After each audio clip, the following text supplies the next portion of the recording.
It's around that time of the year when everyone is reanalyzing their 2025 and trying to see what to do different or better in 2026. Well, the vision boards are coming out. I'm sure Pinterest is busy, as you can see from what's currently trending. But I'm guessing many of you, if not most, have made vision boards before, and where you stand today, many of them have not come to fruition. If you are tired of that, I've made a few steps that I have taken myself to ensure that the things I actually put down at the beginning of the year do happen throughout the year and eventually throughout my life. The first step to making sure your vision board actually stands a chance at turning into reality is to have a good vision board. Now, I don't want to repeat myself too much, but I have made a different video on how to make a vision board that can actually manifest in your life. But basically, if you're not going to watch that, the logic behind it is that it has to be intentional. You're not going to just pull pretty images from all over the internet and put them on one and stick them on one board and think, hey, that's going to be my life 12 months from now. If you do it with intention, I even have a template that gives you examples and shows you what kind of pictures to put there to reflect what specific goals. If you do something like that, then you stand a chance. It's equivalent to laying a foundation for something that for a project that you're going to start working on. So we want to lay this strong foundation with every goal to be cheesy, but the SMART acronym, which is specific, measurable, attainable, accurate. I'll put the real full form there: realistic and timely. That acronym is popular for a reason. If we do that, if we use that system, then we're going to get goals that are all this, and that is the first step to making sure you're going to attain the goals you have on your vision board. Otherwise, if we don't even have a specific target, then in a way, even when you actually move your life forward, there'll be nothing to measure it against to say, okay, maybe I'm 80% there, I'm 60% there, or I started the journey at all, or I'm completely in a different place than I started. Because if you're trying to become a trained dancer and you spend every evening practicing for a marathon, that is not a bad thing, but that is not what you wanted, if you get what I'm saying. Yeah. The second point to making sure your vision board turns into reality is setting up systems. In fact, the thing about vision boarding is that, you should treat it as the initial step. You treat it as the foundation, but not the initial step towards your goals. Because don't mistake vision boarding for progress. Now, this is what actually is the more important part in setting goals that most people forget, is setting up a system that works for you. We live most of our lives, most of our days in a subconscious state. Most of us either in school or working, unless you have all the free time in the day, in which case you still get distracted by entertainment, movies, social media. We're unfortunately in a very subconscious state, which is why a year can end and, for example, people look at their Spotify raps and they're like, when did I listen to all this music? I don't remember doing that. It's like you feel like you don't want that, and yet it happens. So that can happen in your goals as well. You're like, that's not what I wanted, but it happened anyway, which is not what we want. We have limited energy, so we want to focus the energy that we have into the things that benefit us. So, for example, if you're trying to go to the gym first thing in the morning, think of a system where you organize your gym clothes the night before and be your first step to doing that. This is even where you can get you can have a little bit of fun with your goals. Setting up the systems can be pretty fun. For example, if you want to go to the gym 5 times a week, then you have an opportunity and a valid excuse to buy 5 outfits a week. I'm saying this because I'm going to do this. It's however important to mention that I'm pretty consistent. I'm exercising 5 times a week. I'm playing tennis 2 times and the gym 3 to 4 times. I'm already at a point where the cost is already justified.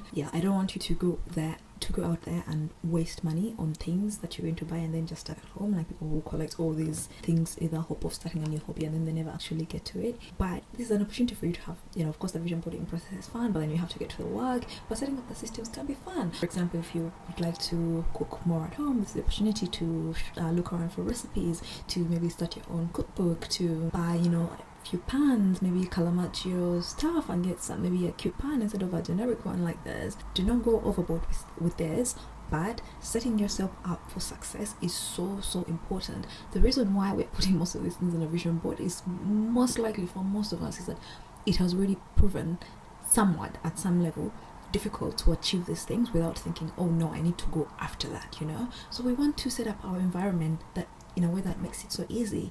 You're trying to read more, but you don't have a reading light. You're trying to read more, but you don't have books in the house. You're trying to read more, but you don't have a library membership. You're trying to read more, but you can't get an Audible membership. Life is designed in a way that we do the simplest thing possible. What's that saying?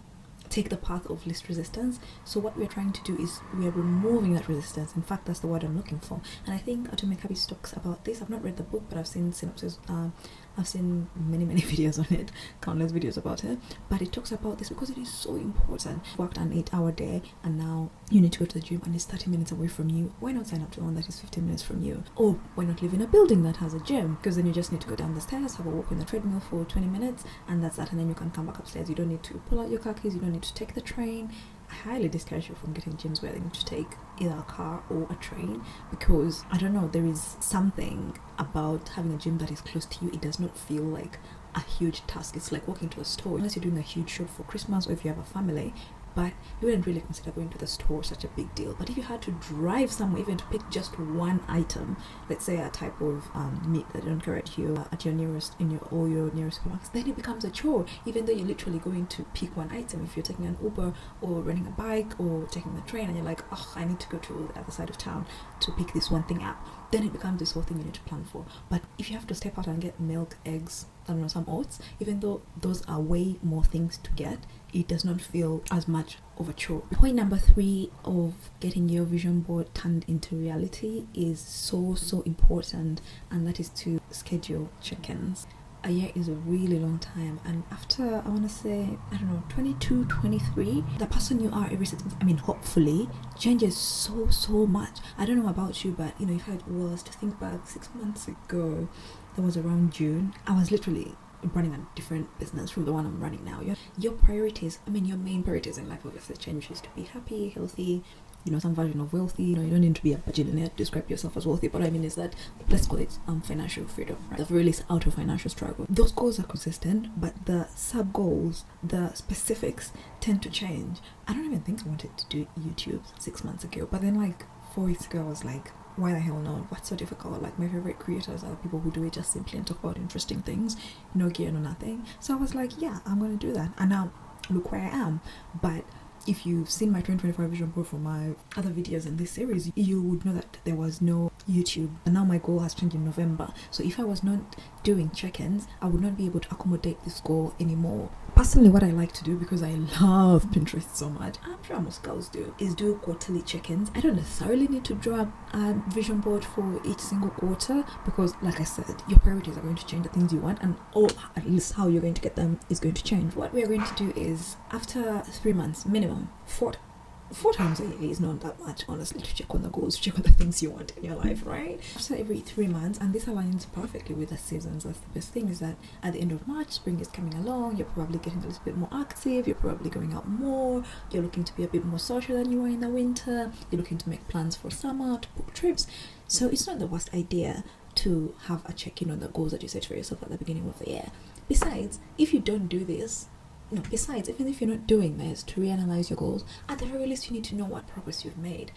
Also, what if you don't want the things you put on there in the first place anymore? January can make you crazy.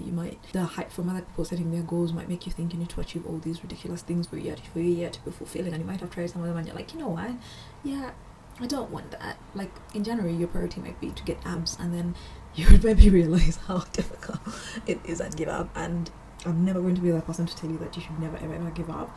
Sometimes it's not worth it. Sometimes it's not worth the effort. That's the truth. So what we are going to do at the very minimum is have a check-in in March, just to prepare for spring. Then at the end of June, well, you know, it's warm, it's nice, you're going out more, set a few more goals, take off the ones that don't benefit you anymore. Then also at the end of September, I might forget my months. Yeah, end of September, to kind of prepare for the quarter season, to reanalyze how your summer has been, and then of course get into the mood of now preparing for the year that comes after that. This is also important in the sense that after 12 months, it can be hard to remember some of the things that happened throughout there, some of the specifics. If you try a new meal, maybe, I don't think maybe you forget food necessarily, because we always remember, like I remember food from a wedding like 20 years ago. But let's say you tried an event and then maybe you wanted to socialize a bit more and then it just didn't work out. You might maybe forget those specifics, but if you're keeping track of that, at the end of the year you can have all this data at different points that can let you know why they didn't work out and how to readjust your goals coming year. Another tip I give people who ask me how I stay so disciplined is to reward yourself. I'm going to explain this concept a little bit more in another video that I'm making on happiness, But think of all the things that you enjoy. What's your favorite ice cream? What's your dream destination? What's your dream car? Hey, what's your, go big or go small. Maybe you can set the big rewards to be at the end of big goals. For example, going on a trip after graduation, and then the small goals, I attach them to maybe smaller tasks. Every time I go to the gym, I get my favorite dessert, and when I don't go to the gym, maybe I will have, I don't know, fruit instead. So things kind of balance out. So on a smaller scale, I always recommend food. Don't use this to ruin your relationship with food, please. Take one thing, for example, the ice cream I just mentioned. The favorite one, maybe it's too sweet, or you're like, whenever you eat it, you feel a little bit guilty. But now, if maybe you manage to walk your 10k steps, you get that ice cream. And this is not even about a calories thing that you're burning the calories and replacing them. It can be something else. It can be video games. It can be, well, I'm trying to get an example that is not like calorie focused, so I don't feel like, because I play video games now, because I burned calories, now I can now sit down and play video games. But it can be maybe something you want to buy for yourself. Maybe you started a new hobby but you couldn't justify that purchase. You can say, if I stick to my 10k steps a day for a month, I'm going to get myself that little top, that little bag. I cannot think of a better win-win situation if I try to, right? So if the light is changing, I live in London, so the sun comes and goes over 5 minutes. If you want to, you can even have it stuck, the reward, over the habit that you're trying to build. For example, in the morning, if you would like to exercise fast, then you get to have that breakfast that maybe you felt was a bit too cheeky. Or maybe do them together instead of ordering your favorite meal at home and then you feel guilty after wasting all that money. I really don't believe in food delivery, by the way. Just for future reference, you hear me just talk against it so many times. It's just such a waste of money, and the food is cold, it's not that good, and then I don't know, I just feel like you can make much better food at home. I would rather actually you bought like prepped food from the supermarket, but pretend you ever know the air fryer and do that. But I digress. If you're trying to have on your vision board, spend more time with friends, now instead of buying the food, wasting money on the delivery fees, the app fees, go out, spend time with your friends, and then you also eat said meal. So win-win situation. At least that's how I approach it as well. But I honestly prefer home cooked food. But to go out, at least I tell myself, oh, you don't have to cook that day. And I think, oh yeah, that's a benefit. I do love cooking, but not every day. I'm an oven. Yeah. So I go out, and then I can take it on that element. For me, it's not necessarily spending time with people, but I need to leave my house because I live in a new city, which means I need to meet people and build my network from scratch. Even though I've been here for 4 years, I mean, I do know people now, but like it never feels like it's enough, especially being that I'm at such a starting point in my career, but like pretty young in my career, and also I'm trying to pursue these creative projects where I like to go out and just connect with people who are doing similar things. While I wouldn't push myself to go out usually, I can tell myself that, oh, on Saturday I can chill all day, get my makeup done in the evening, go out, take a few cute pics, and hang out with some really cool people, and then get that effect, which is on my vision board of networking and meeting people, and also learning from people who have been doing it for much longer. Point number 5 is to make a vision board that works with your existing routine. This might be similar to keeping it realistic, but this is specific to the things you have to do, like you have to do yourself, like with your hands or with your brain. So if you're going to become a if you want to become a professional photographer, perhaps becoming a really good iPhone photographer can be your stepping stone into becoming that photographer you have, because you simply do not have the gear to do the very pro stuff. I'm going to turn on this light behind because I see everyone do that. I just forgot to turn it on. We are back. I don't know how much of a difference that makes, but I'm not one to doubt the grades. If you're trying to lose weight, for example, maybe you I don't want to say a specific weight, but let's say you're a bit overweight, like to a point where maybe it's affecting your health, like you're not just seeking weight loss for aesthetic reasons. Perhaps starting with a routine that works for your current state is a better approach. Is a better approach than going hard on yourself. Jumping rope is harder on your knees, the heavier you are, over maybe something like walking. Yeah, jumping is going to burn way more calories and it's probably more fun, at least to me. But that's a personal thing. If you enjoy walking, that's also okay. Look at the resources you have. A lot of the times when we are doing this manifesting, we are encouraged to dream big, which that is fine, and I say that that's fine for your general life vision board. Like if you have a private jet on your vision board, power to you. I hate flying, it's not on mine honestly, but I guess I'd like to do it as a bucket list activity, but it's not something necessarily that I would aspire to have to fly private everywhere. It just seems everywhere, it just feels a bit wasteful. I don't just mean in the environmental sense, it is obviously much less environmentally efficient, but it's just not a personal goal. But if you have that on your vision board, if you have a Ferrari or Lamborghini on your general vision board, like more power to you, and I hope you get your little toy car, but not toys to play with, but for me personally they just look like toys. But on your yearly vision board, I don't think that would belong there, unless of course you're at a point in your life where you're expecting a big fat bonus or you're going to sell a company to get there. In which case, why are you watching this video? Please leave this for us, leave something for the rest of us. We want things on this vision board, this annual vision board, that work with the resources that we have at the moment. It's nice to dream big, but let's keep that on a more generic board. For this board where we're actually going, January 1st is going to come and we're going to get kicking, we're going to do it. I was going to buy a camera for this, and as you can see, that video quality is not the best, I'm sorry, but I actually took myself out of it, even though I had the budget to do it, and said, you have an iPhone that you spend over £1,000 on. I had a mic, I have a computer, I have a tablet I can use. Why spend an extra grand in gear? And this is even with having the budget to do that. But you might be somewhere and maybe you don't have the budget to do that. I imagine everyone watching this has at the very least a nice Samsung or an iPhone. If you don't, but then you want to become a YouTuber, you can see how that there might be a disconnect there. However, if you could become an editor first and edit for a year and save up money and then buy a nice phone for you to start filming videos, vlogs or whatever, then you've brought that goal to work with your current situation. Your current situation, especially if you're trying to change it, is rarely your fault. I'm assuming like you are not where you want to be, so don't dwell too much of it. Yeah, it's your current reality, but you're here, you're doing the work, try to change that. So don't run away, don't block it out of your head, don't ignore it completely when you're trying to look forward, because whether it's a car or a plane, to move forward it has to start somewhere. It has to start from where it is, and it has to account for where it is, which is why the plane doesn't take off if the weather is terrible where it is. Like where you are, the conditions you are in do matter before you embark on this journey, before you set off to go. And it's fine to dream big. I encourage it, I support it, I support your dreams and all your delusions. I want you to get all those things.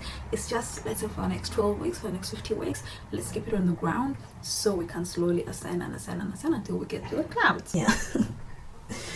I got a bit into the floor there, so I'm just checking my notes. Another good way to make your vision board turn into reality, this is a little bit maybe not as actionable as the other ones that I've done, is to have a mental identity shift. If you are where you are right now, I'm assuming you've been an adult for some years, which means that there are reasons why you've been making the decisions you've been making up to this point.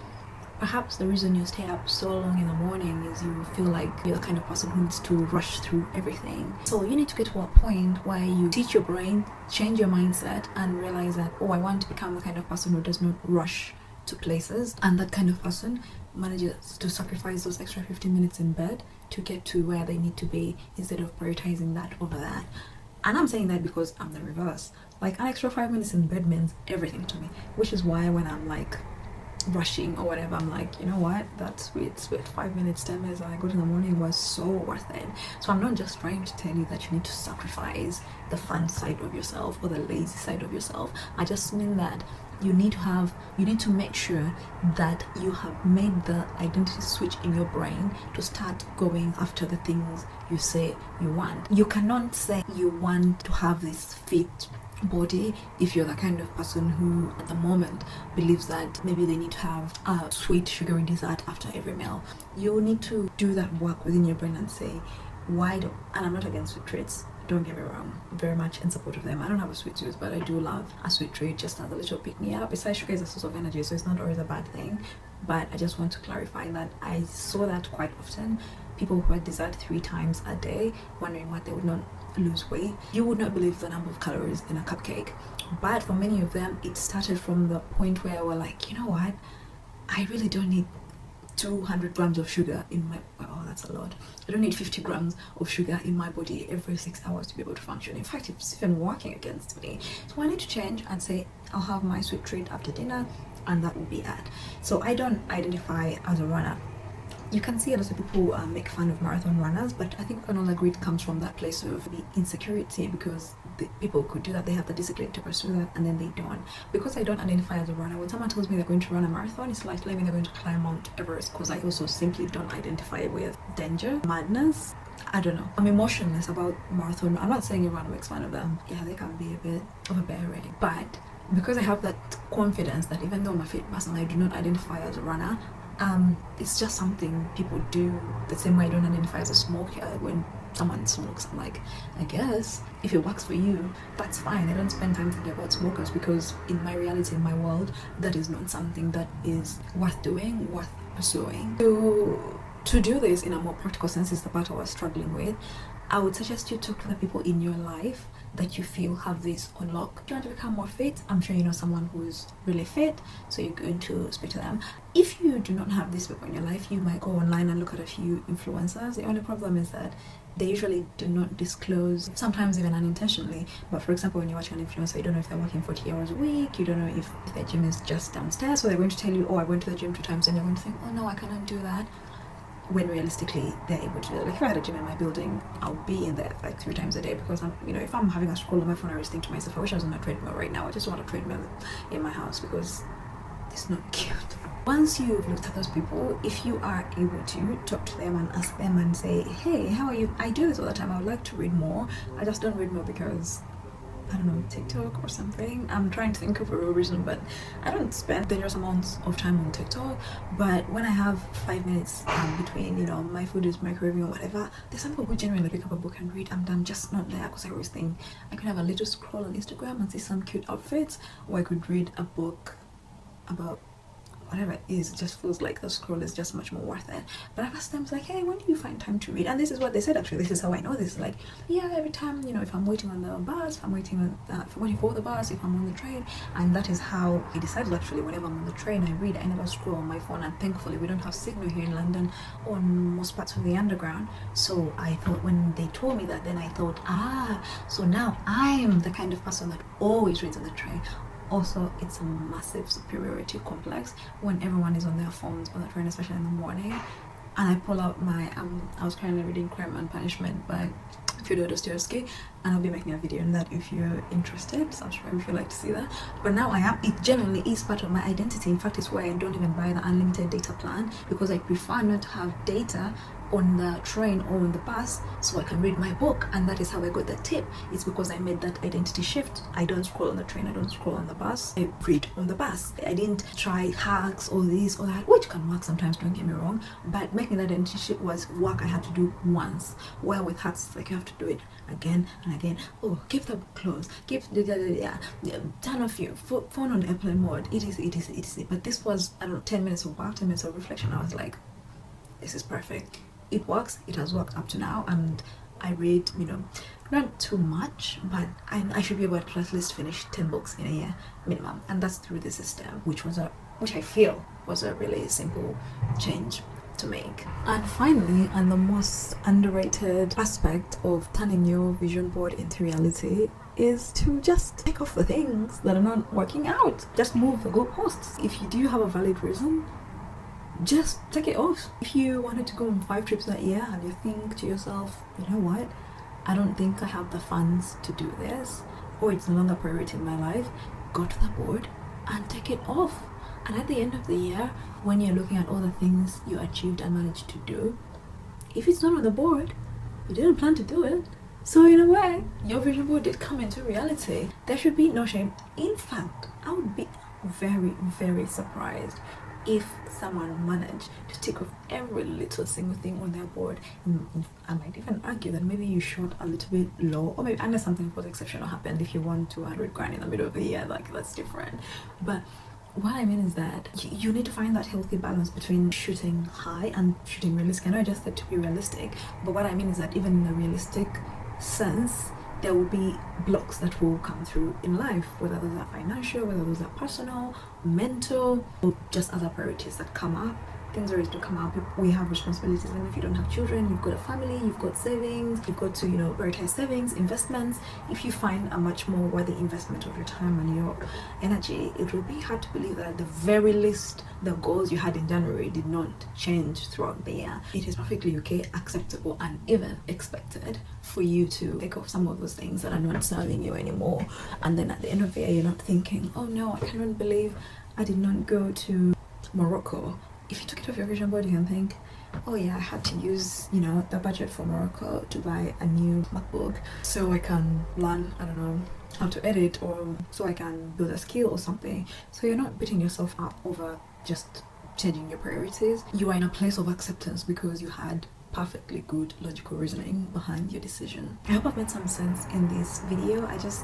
I really hate to see people take their time, and people with the best intentions, people who are not lazy, not get the things they want in life just because you feel like they're undeserving or they don't have the ability, the discipline, the resources to do that. And sometimes that is true, but if that's not the case, if there's a chance that you can do it, I just thought I would make this video to show you that there are ways you can actually get closer to that life that you're dreaming of, and it is very much within your reach. Yes, so if you would like to know how to make that intentional vision board that I mentioned before, I'll have the video here. I'm thinking of opening a Substack, which I will link in the description. And if you would like to know the common mistakes that we make while making a vision board so you can avoid those, some of them I've touched on here, but you can find those videos here. Bye bye. Like and subscribe if you'd like to see more.